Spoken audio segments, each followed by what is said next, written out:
ज्यूले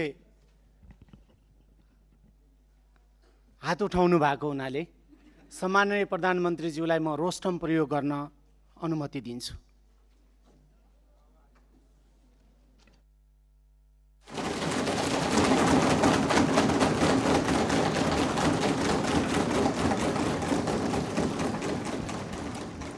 सम्माननीय सभामुख महोदय, मान्य सदस्यज्यूहरूले धेरै दिनदेखि प्रश्न सोध्न खोज्नु भएको रहेछ, त्यसको निम्ति समय दिन हजुरलाई अनुरोध गर्न चाहन्छु।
मान्य सदस्यहरू, सम्माननीय प्रधानमन्त्रीज्यूले मान्य सदस्यहरूले लामो समयदेखि प्रश्न गर्न पाउनुपर्छ र प्रश्नको उत्तर सम्माननीय प्रधानमन्त्रीज्यूबाट सदनलाई दिनुपर्छ भन्ने मान्य सदस्यहरूको निरन्तरको मागलाई सम्बोधन गर्दै सम्माननीय प्रधानमन्त्रीज्यूले आज नै आफूले प्रश्नको उत्तर दिन तयारी भएको कुरा रोस्टमबाट उद्घोष गरिसक्नु भएको हुनाले म दलगत रूपमा सबै दललाई एउटा एउटा प्रश्न सोध्नको लागि समय निर्धारण गर्छु।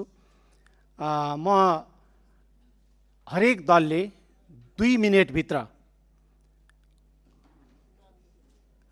के भयो मान्य सदस्य, मेरो भनाइ सक्न बाँकी नै छ, म यहाँलाई समय दिन्छु।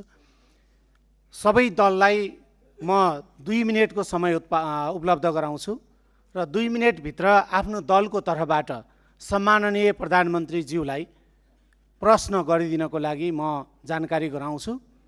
सर्वप्रथम विपक्षी दल नेपाली कांग्रेसलाई आफ्नो प्रश्न राख्न 2 मिनेटभित्र सम्माननीय प्रधानमन्त्रीज्यूलाई प्रश्न राख्न समय दिन्छु।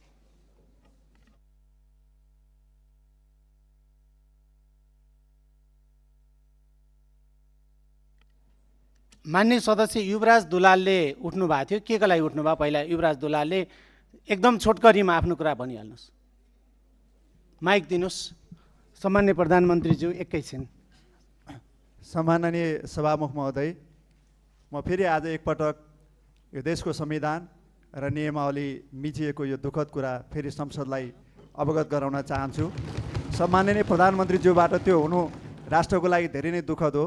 सम्माननीय सभामुख मार्फत सम्माननीय प्रधानमन्त्रीज्यू, हाम्रो प्रतिनिधि सभा नियमावली 2079 को 56(1) मा प्रतिनिधि सभाका सदस्यहरूले सम्माननीय प्रधानमन्त्रीलाई प्रश्न सोध्ने व्यवस्था छ र जस अन्तर्गत समूह विभाजन गरिन्छ 15-15 जनाको, र त्यो समूहले सम्माननीय प्रधानमन्त्रीज्यूलाई प्रश्न सोध्नुभन्दा 3 दिन अगाडि नै लिखित रूपमा प्रश्न दिने र सम्माननीय प्रधानमन्त्रीज्यू उपस्थित भएको दिन 1 घण्टा त्यो प्रश्न उत्तर कार्यक्रम राख्ने प्रावधान भएकोले यो नियमावलीको नियम मिचिएको कुरा म दुःखका साथ दर्ज गर्न चाहन्छु। धन्यवाद।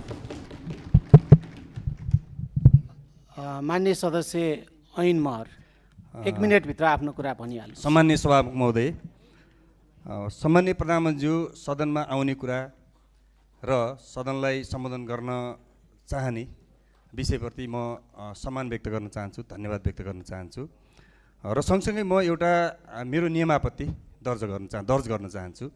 हामी संविधान र नियमावली भन्दा माथि कोही पनि छैनौँ। सभामुखज्यू पनि हुनुहुन्न, प्रधानमन्त्रीज्यू पनि हुनुहुन्न, हामी मान्य सदस्य पनि छैनौँ। र प्रतिनिधि सभा नियमावली 2079 को नियम 56 को उपनियम 3-4 मा 1 देखि 5 सम्म प्रश्न व्यवस्था गरेको छ। प्रधानमन्त्रीज्यूसँगको प्रश्नोत्तरको सन्दर्भमा 3 दिन अगाडि प्रश्न दर्ज गर्ने र 15 वटा प्रश्न सोध्न सकिने र अनि प्रधानमन्त्रीले प्रश्नको जवाफ दिनुपर्ने भन्ने कुरा बडो स्पष्टसँग व्याख्या गरेकोले यो सामान्य प्रधानमन्त्रीज्यूबाट यस्तो खालको नियम विपरीतको काम नहोस् र माननीय सदस्यहरूका लिखित प्रश्नहरू लिइयोस्। त्यो लिखित प्रश्नहरूको जवाफ दिने कुरामा सामान्य प्रधानमन्त्रीज्यूले यसमा ध्यान दियोस् भन्न चाहन्छु र यो मेरो नियम आपत्ति दर्ज गर्न चाहन्छु। मान्य सदस्यलाई मैले यहाँको दललाई समय दिइसकेको हुनाले बस्नुहोस्।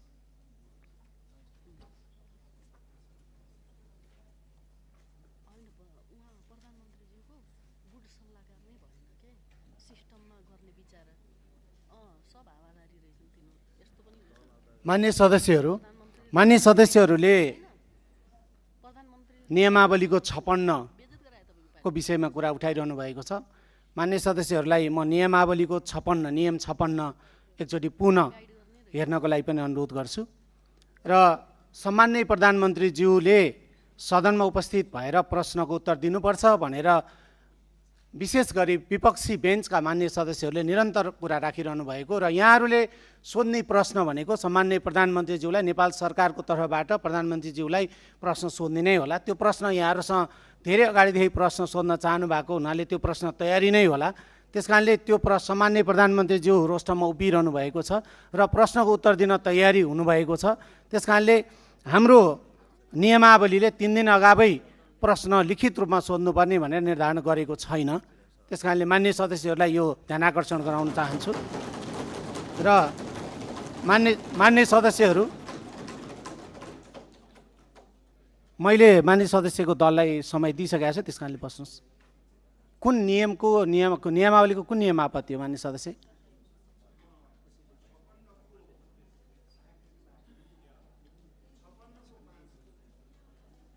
मान्य सदस्य, मलाई जानकारी छ। मान्य सदस्य बस्नुहोस्। मैले यहाँको दललाई समय दिइसकेको छु। हामी प्रश्न उत्तरतिर जाउँ। मान्य सदस्यहरूलाई मैले विपक्षी दल सर्वप्रथम विपक्षी दल नेपाली कांग्रेसलाई मैले 2 मिनेटको समय दिएको छु।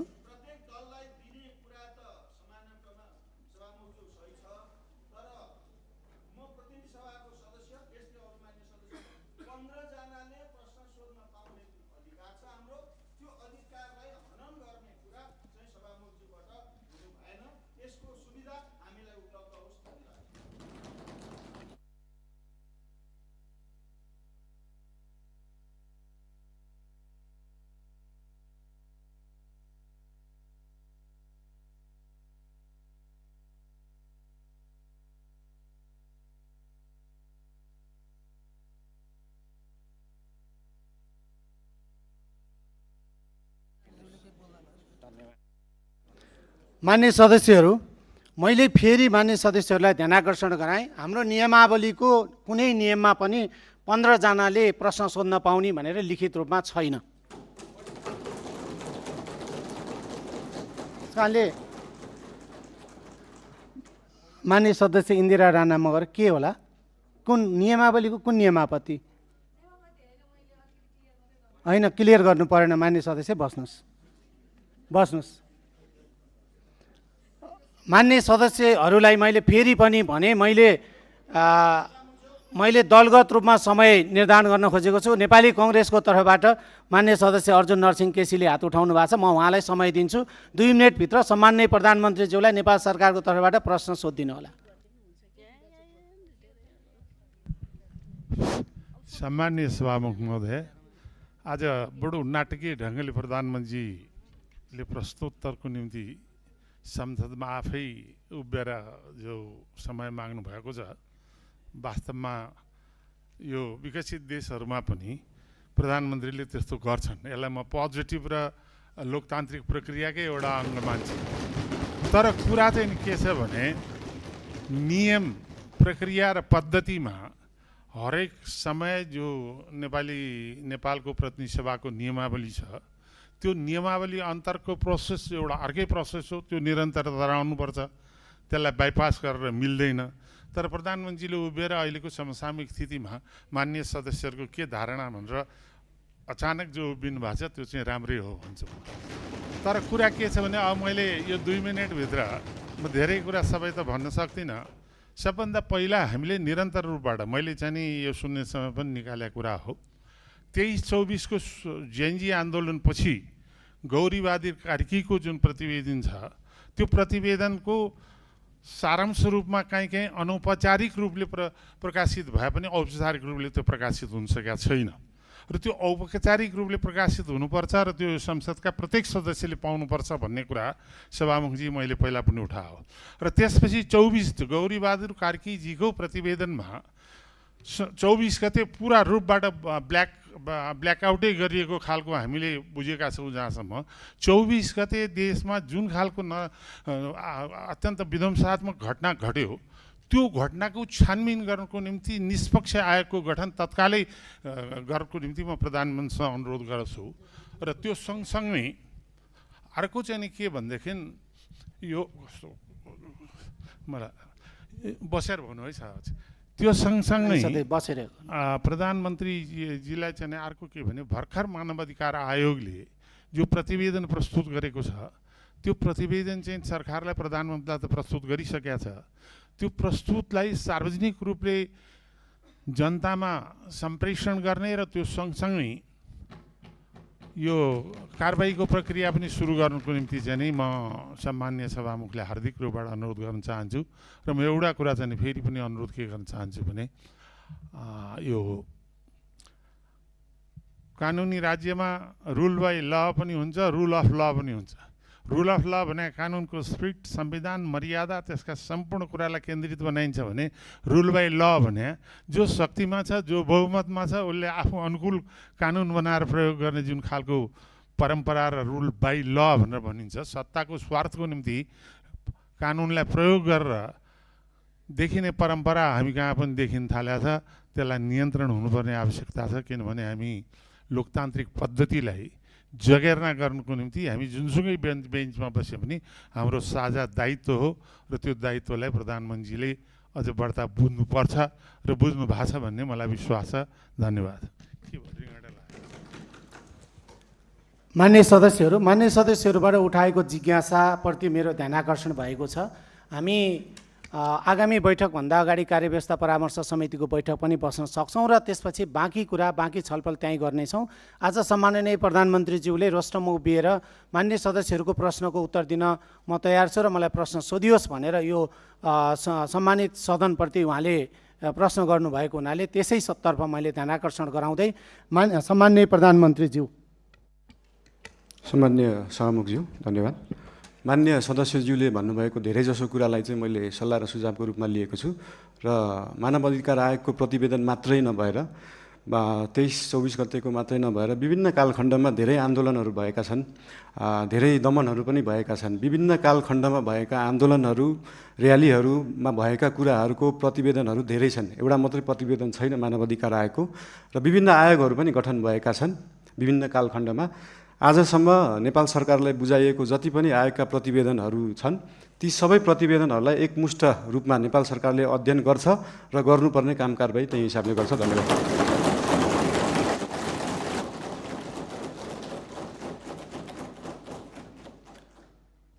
म विपक्षी बेन्चका नेकपा एमालेको तर्फबाट प्रश्न राख्न समय दिन्छु। समय 2 मिनेट।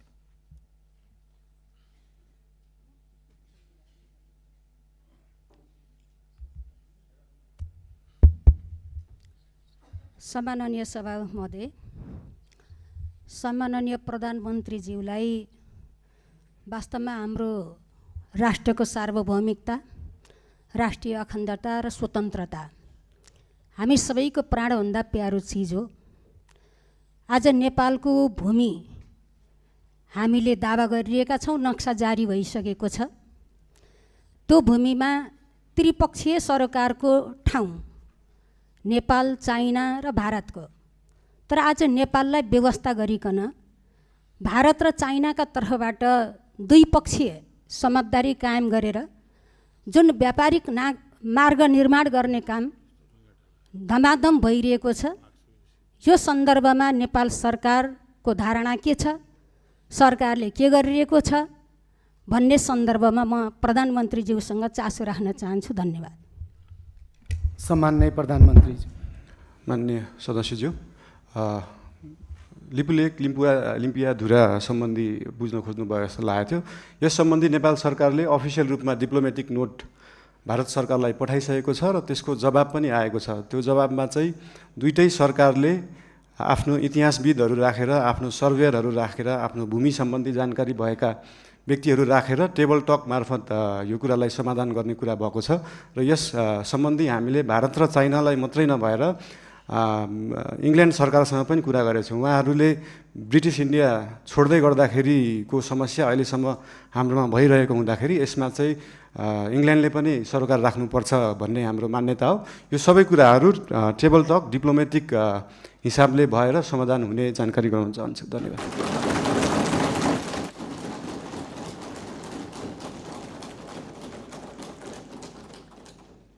मान्य सदस्यहरू, विपक्षी बेन्चकै तर्फबाट नेपाली कम्युनिस्ट पार्टीको तर्फबाट आफ्नो प्रश्न छ भने 2 मिनेटभित्र प्रश्न राख्न समय दिन्छु।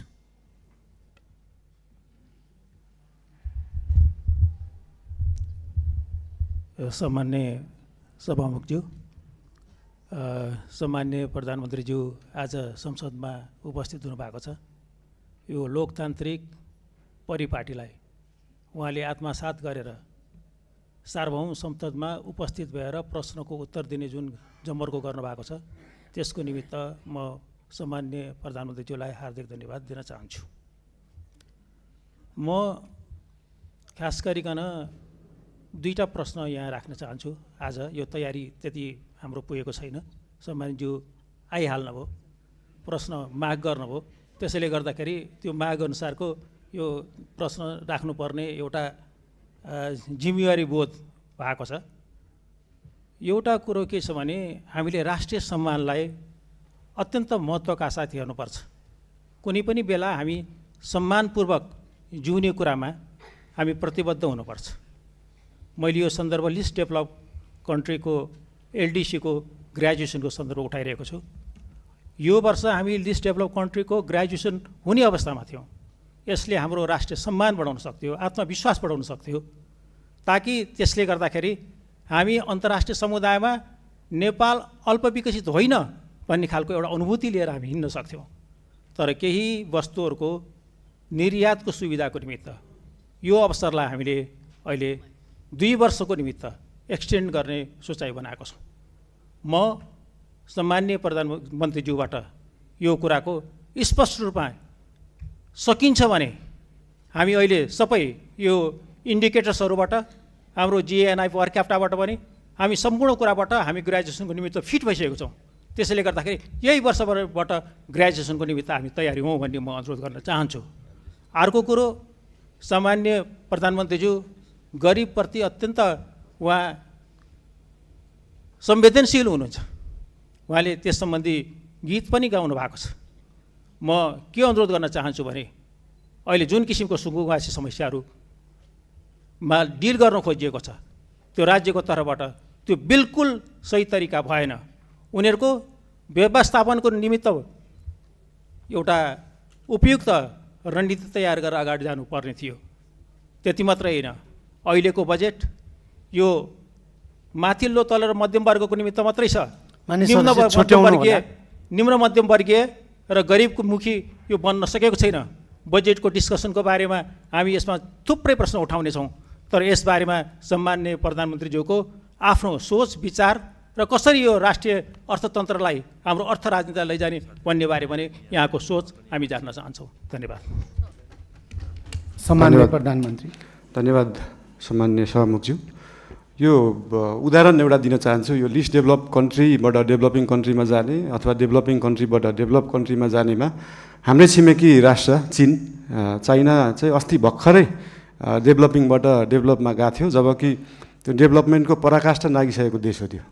यो कुराहरू चाहिँ एकदमै स्ट्राटेजिक रूपमा सरकारले सोच्नुपर्छ जस्तो लाग्छ। अहिले नै हामीले एलडिसीबाट ग्रेजुएट हुँदै गर्दाखेरि हाम्रो ट्रेडका कुराहरू, हामीले निर्यात गर्ने विषय वस्तुहरूमा चाहिँ लाग्ने करहरू अहिले छुट पाइन्छ।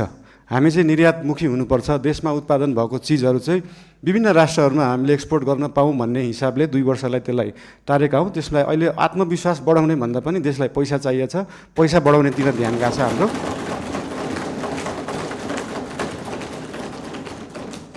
अनि गरिब विपन्नको कुरामा मैले पहिल्यैदेखि भन्दै आएको यो साम्यवाद समाजवाद भनेको भाषणमा दिन एकदम सहज हुन्छ, मजा पनि आउँछ।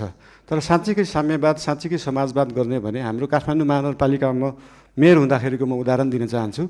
हामीले विपन्नलाई जुन प्राइभेट स्कुलमा 10% स्कलरसिप दिनुपर्छ, त्यसलाई इक्जाम लिएरै एकदमै मजाले लागू गरेका थियौँ। त्यहाँ चाहिँ विपन्नले एकदमै महँगा कलेजहरूमा पढ्न पाए। साँच्चीकै समाजवाद भने त्यो हो। र विभिन्न महँगा अस्पतालहरूमा पनि हाम्रो ऐन कानुन संविधान बमोजिम नै 10% बेड चाहिँ विपन्नलाई दिनुपर्छ भन्ने व्यवस्था थियो। त्यसको लागि हामीले वेबसाइट नै बनाएर प्राइभेट हस्पिटलहरूमा सर्जरीसम्म विपन्नलाई गराउने व्यवस्था गराएको थियौँ। त्यही हो समाजवाद, साम्यवाद भने चाहिँ त्यस्तो कुरालाई भनिन्छ। र यही 10% विपन्नलाई दिनुपर्ने कुराहरू, शिक्षा र स्वास्थ्यको कुराहरू हामी देशैभरि लागू गर्न खोज्दैछौँ। यसको लागि विभिन्न जिल्लाहरूमा, विभिन्न स्थानीय निकायहरूमा यसको लागि हामी सहकार्य गर्दै जानेछौँ। संविधानमा लेख्न त लेखियो फ्री शिक्षा, फ्री स्वास्थ्य, तर सरकारको बजेट त्यो छ कि छैन भन्ने कुरा सोचिएन।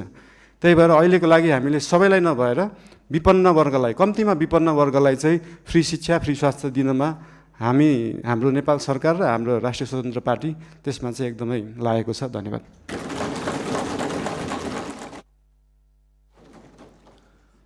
विपक्षी बेन्चकै तर्फबाट श्रम संस्कृति पार्टीको लागि म समय दिन्छु। 2 मिनटभित्र आफ्नो प्रश्न छ भने राख्नुहोस्। हेलो, सम्माननीय सभामुख महोदय, सम्माननीय प्रधानमन्त्रीज्यू, निकै लामो समय पछाडि आज प्रश्न गर्नु पाइयो। तर कता कता हामीले नियमावलीलाई अलिकति ख्याल गर्नुपर्छ होला भन्ने लाग्छ। विधि र विधिको शासन हामीले कायम गर्नुपर्छ भन्दै म यहाँ 3-4वटा प्रश्न राख्न चाहन्छु।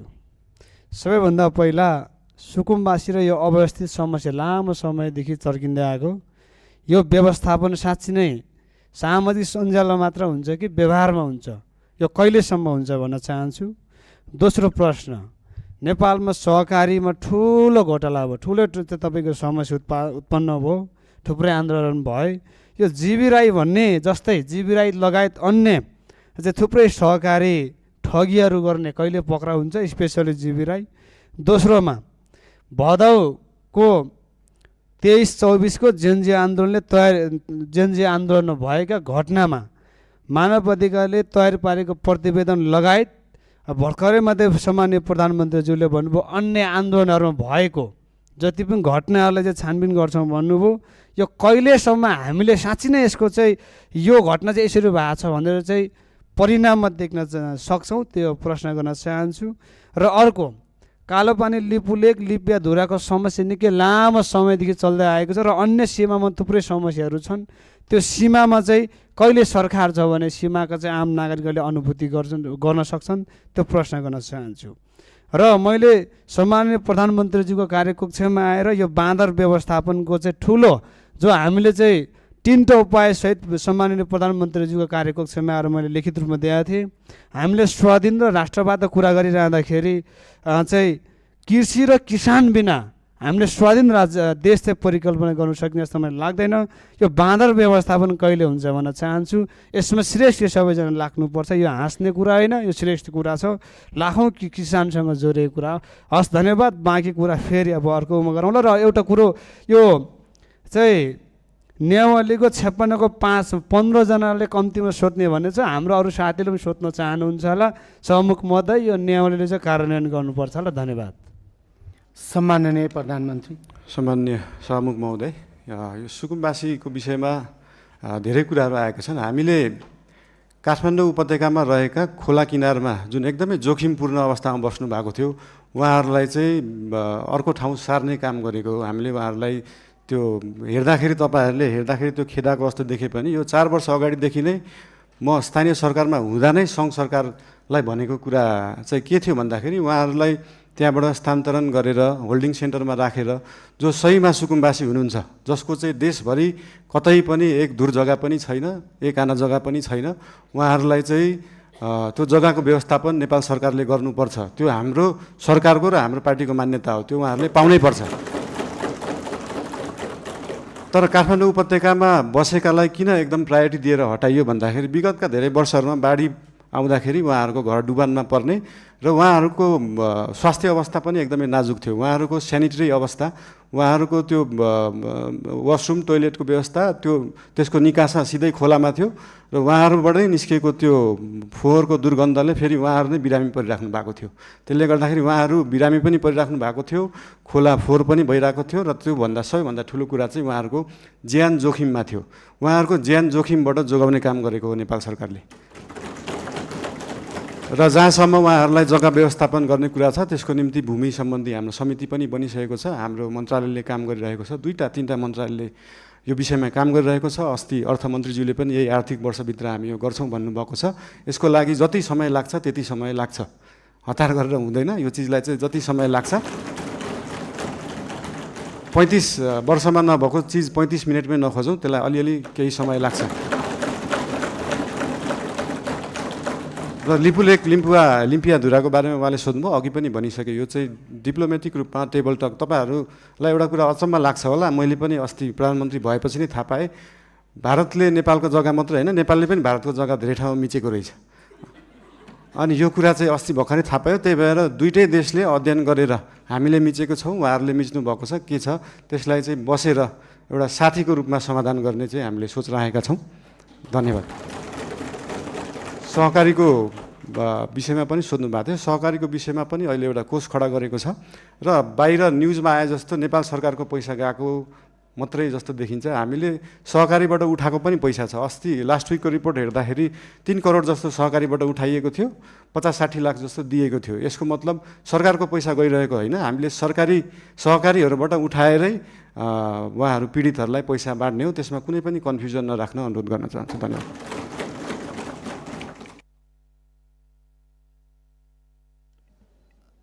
सामान्य प्रधानमन्त्रीज्यू, अर्को 2टा प्रतिवेदन सार्वजनिकको कुरा र बाँदर व्यवस्थापनको कुरा। उहाँले यता प्रतिपक्षको तर्फबाट अघिको योभन्दा अगाडिको मान्य प्रश्नकर्ताले सदस्यले चाहिँ बाँदर व्यवस्थापनको कुरा र प्रतिवेदन सार्वजनिकको कुरा पनि राख्नु भएको छ। धन्यवाद। सामान्य सभामुखज्यू, प्रतिवेदनहरू अध्ययन समिति बन्छ। जस्तै मिडियामा आइसक्यो, तर त्यो मानव अधिकार आएको प्रतिवेदन पनि प्रधानमन्त्री कार्यालयमा अफिसियली बुझाइएको छैन। त्यो 29 पेजको केही खण्ड आए तापनि त्यो 10,000 पेजको छ भन्ने सुन्नमा आएको छ। त्यो प्रतिवेदन हामी कहाँ नै अफिसियली रूपमा आइसकेका छैनन्। अनि त्यो प्रतिवेदन आएपछि हामी सार्वजनिक गर्छौँ नै। लगायत मैले अघि भने जस्तै देशभरि भएका विभिन्न घटना सम्बन्धी आयोगहरू बनेका थिए, आएका रिपोर्टहरू छन्। ती सबै रिपोर्ट अध्ययन समितिले अध्ययन गर्छ। उहाँहरूलाई अध्ययन गर्न जति समय लाग्छ त्यति समय चाहिँ लाग्छ। फेरि त्यो उहाँहरूलाई छिटो 2 दिनमै अध्ययन गरेर दिनु भन्न सकिने अवस्था छैन। त्यही भएर यो अध्ययन गरेर आएको रिपोर्ट चाहिँ नेपाल सरकारले सार्वजनिक गर्नेछ। र बाँदरको विषयमा त अस्ति मान्य महावीर पुनज्यूले पनि भन्नुभएको थियो, एकदमै गाह्रो विषय हो, एकदम सजिलो छैन।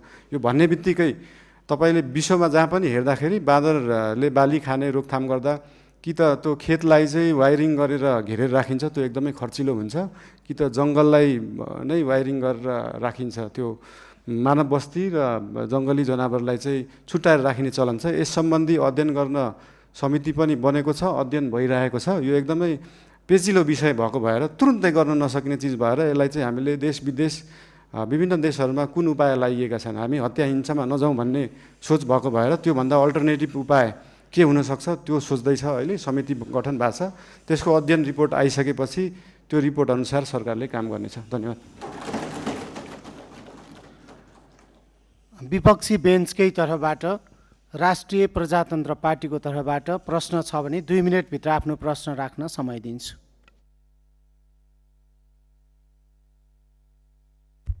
सम्माननीय सभामुख महोदय, सम्माननीय प्रधानमन्त्रीज्यू, हालैका दिनमा धेरै नेपाली नागरिकहरूलाई भिजिट भिजाको नाममा गल्फ तथा अन्य मुलुकहरूमा लैजाने क्रम रोकिएको छैन।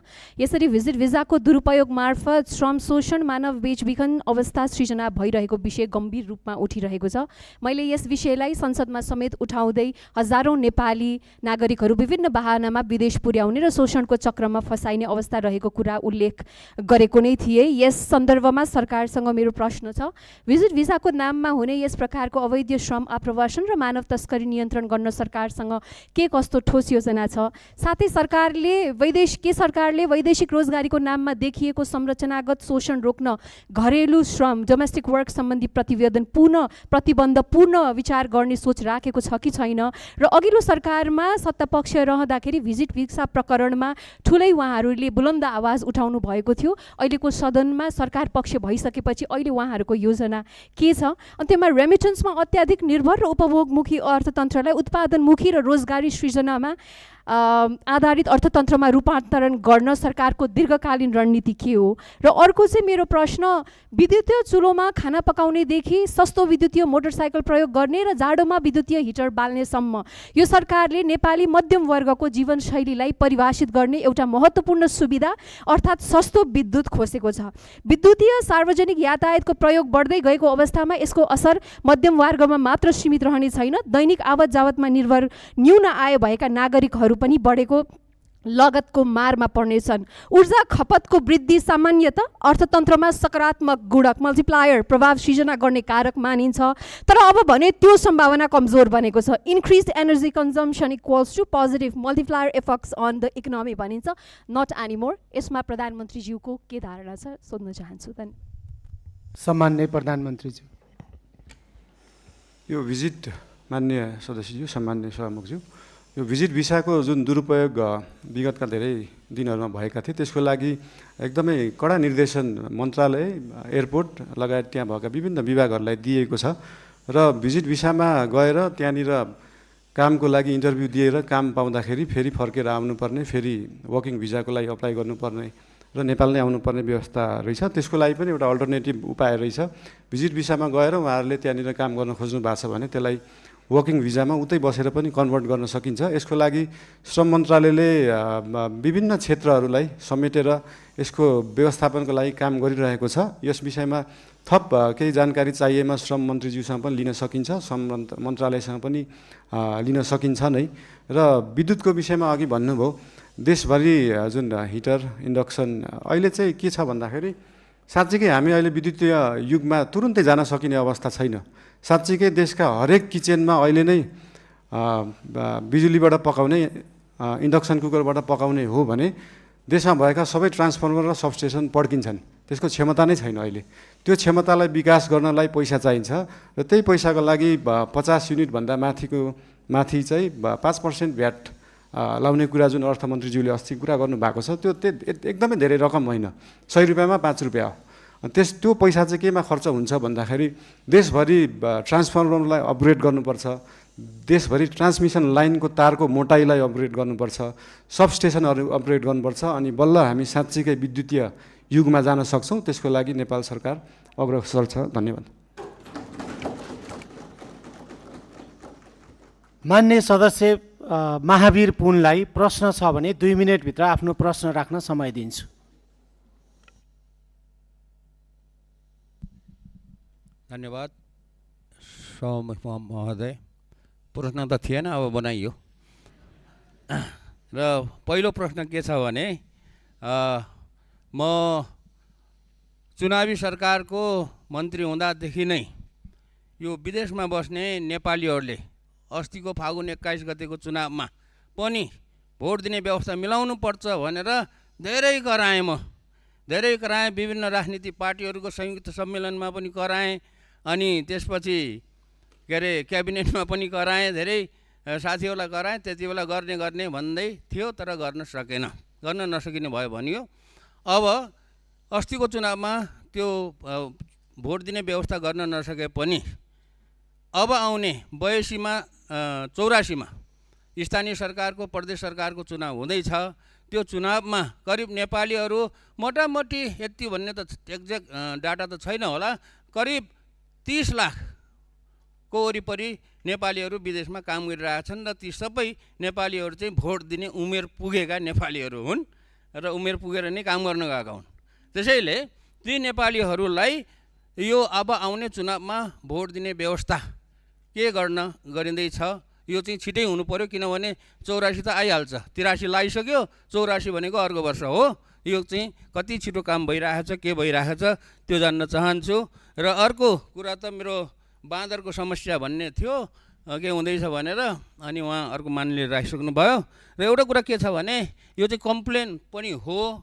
गर्नुपर्ने कुरा चाहिँ के छ त भन्दाखेरि स्थानीय तहमा चाहिँ राजस्व सङ्कलन गर्ने महालेखा नियन्त्रक कार्यालयबाट सूत्र रेभेन्यू भन्ने चाहिँ एउटा सफ्टवेयर राखेको रहेछ। त्यो सफ्टवेयरको धेरै कम्प्लेन आयो अनि जनताहरूले चाहिँ समयमा चाहिँ पाउन सकेनन्, सेवा पाउन सकेनन्। कहिले के बिग्रियो भन्छ अरे, कहिले के बिग्रियो, कहिले सर्भर डाउन इत्यादि गर्दाखेरि यो चाहिँ धेरै के अरे पालिकाहरूबाट मलाई कम्प्लेन आएको हुनाले यो कुरा सुनाइदिनु भनेको हो। त्यो कुरामा पनि के हुँदैछ, साँच्चीकै भएर कम्प्लेन आएको हो अथवा नभएर कम्प्लेन आएको हो, त्यो कुरा पनि जानकारी दिनु पर्यो। धन्यवाद।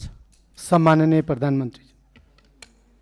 सामान्य सभामुखज्यू, मान्य सदस्यज्यूले राख्नुभएको कुराहरू उहाँहरूको इन्टरिम गभर्मेन्ट हुँदा पनि उहाँहरूले उठाउनु भएको थियो। त्यसमा एउटा समस्या चाहिँ के छ भन्दाखेरि विदेशमा रहनुभएको नेपाली दाजुभाइ दिदीबहिनीहरूले भोट हाल्दाखेरि दुईवटा उपाय रहेछन्। एउटा चाहिँ एम्बेसीमा गएर भोट दिने, अर्को चाहिँ मोबाइलबाट भोट दिने। मोबाइलबाट भोट दिँदाखेरि चाहिँ अलिकति इन्फ्लुएन्स हुन सक्ने, किन भन्दाखेरि विदेशमा रहेका नेपालीहरूले भोट दिँदाखेरि कसैको इन्फ्लुएन्समा भोट नदियोस्, स्वतन्त्र रूपमा भोट दिनुपर्छ भन्ने कुराले त्यो त्यति बेला अल्झिएको जस्तो लाग्छ। अब त्यसको लागि एम्बेसीमा गएर भोट दिने कि त्यो प्रविधि मैत्री बनाउने भन्ने कुरा हो। यस विषयमा चाहिँ नेपाल सरकारले छलफल गरेर आगामी चुनावमा के कसो गर्न सकिन्छ यसको लागि अध्ययन गर्ने नै छ। र बाँकी त्यो सूत्रको विषयमा हाम्रो विज्ञान यो आइटीका मन्त्रीज्यूलाई यो सम्बन्धी सुन्नु नै भयो होला। उहाँलाई चाहिँ यो सम्बन्धी तुरुन्त व्यवस्थापन गर्न निर्देशन पनि दिन चाहन्छु। हस्, धन्यवाद।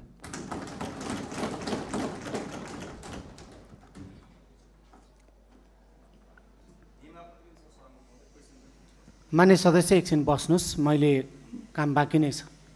मान्य सदस्य एकछिन बस्नुहोस्, मैले सत्तापक्षलाई समय दिन बाँकी नै छ। पछाडि पनि मान्य सदस्य एकछिन बस्नुहोस्, मैले सत्तापक्षलाई समय दिन बाँकी नै छ।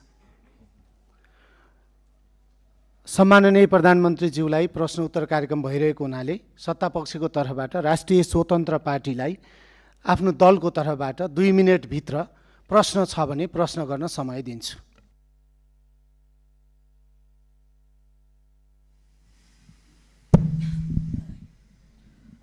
सम्माननीय सभामुख महोदय, सर्वप्रथम त प्रश्नोत्तरको लागि सदनमा उपस्थित भएर आइदिनु भएकोमा म प्रधानमन्त्रीज्यू समक्ष सम्मान व्यक्त गर्न चाहन्छु। हाल गत निर्वाचनमा आम नागरिकले अभूतपूर्व जनमत दिएर नागरिकको काम गर्नको लागि हामीलाई पठाउनु भएको छ र म आम नागरिकलाई धन्यवाद पनि व्यक्त गर्न चाहन्छु। अहिले सुशासनको दृष्टिकोणबाट हेर्ने हो भने केही अघिसम्म घुस नखाई केही काम नहुने अवस्था थियो। सरुवा बडुवामा पनि घुस नखाइकन हुँदैन भन्ने एउटा भाष्य निर्माण भएको थियो। त्यो अहिले यहाँको नेतृत्वमा सरकार गठन भइसके पछाडि धेरै चिरिँदै गएको छ। आम नागरिकको यो जनमत देशमा सुशासन र समृद्धिको लागि हो भन्ने कुरामा दुई मत छैन। नो इफ नो बट, सुशासन चाहियो, समृद्धि चाहियो भन्ने छ र सरकारले त्यसै अनुरूप काम पनि गर्दै गएको कुरा आम नागरिकलाई आश्वस्त हुने गरी प्रस्ताइदिनु हुन सम्माननीय प्रधानमन्त्रीज्यूलाई हार्दिक अनुरोध गर्न चाहन्छु। धन्यवाद। सम्माननीय प्रधानमन्त्री। सम्माननीय सभामुख महोदय, मान्य सदस्यहरू, यस विषयमा हामीले विभिन्न समयमा भन्दै पनि आएका छौँ। हाम्रा माननीय मन्त्रीज्यूहरूले, पार्टीका सभापतिज्यूले पनि भन्दै आउनुभएको छ। हामीले पहिलो वर्षलाई चाहिँ सुशासनको वर्षको रूपमा लिएछौँ। सुशासन भन्दैमा फेरि हामीले विकास नै गर्दैनौँ, पूर्वाधार नै बनाउँदैनौँ भन्ने चाहिँ होइन। तर यो वर्षलाई चाहिँ पूर्ण रूपमा हाम्रा माननीय मन्त्रीज्यूहरू र विभिन्न क्षेत्रमा रहनुभएका, विभिन्न क्षेत्रबाट आउनुभएका माननीय सांसदज्यूहरू, उहाँहरूको निगरानीमा पनि विभिन्न क्षेत्रहरू हुन्छन्, विभिन्न पालिकाहरू छन्, विभिन्न निकायहरू छ। हाम्रो नेपाल सरकार र राष्ट्रिय स्वतन्त्र पार्टीले चाहिँ यो पहिलो वर्ष पूर्ण रूपमा देशलाई चाहिँ सुशासनतर्फ लाने, व्यतिथिहरूलाई हटाउने, यो भ्रष्टाचार एकदमै बलियो जरा बनाएर बसेको भ्रष्टाचारलाई चाहिँ निर्मूल गर्न चाहिँ नेपाल सरकार, हाम्रो पार्टी एकदमै तत्पर रहेको छ। यो चिज विभिन्न कार्यालयहरूमा जाँदा, मालपोत कार्यालय, company registrar, blue book renew गर्दा विभिन्न ठाउँहरूमा जाँदा देख्नु पनि भएको छ होला र यसलाई नेपाल सरकारले निरन्तरता दिनेछ। धन्यवाद। मान्य सदस्यहरू, सम्माननीय प्रधानमन्त्रीज्यूले प्रश्न उत्तर कार्यक्रममा सहभागी जनाउनु भएको र आजको लागि सम्माननीय प्रधानमन्त्रीज्यूलाई प्रश्न उत्तर कार्यक्रम यहीँ समाप्त भएको घोषणा गर्दछु र सम्माननीय प्रधानमन्त्रीज्यूलाई आफ्नो स्थानमा स्थानान्तरण गर्न धेरै धेरै धन्यवाद।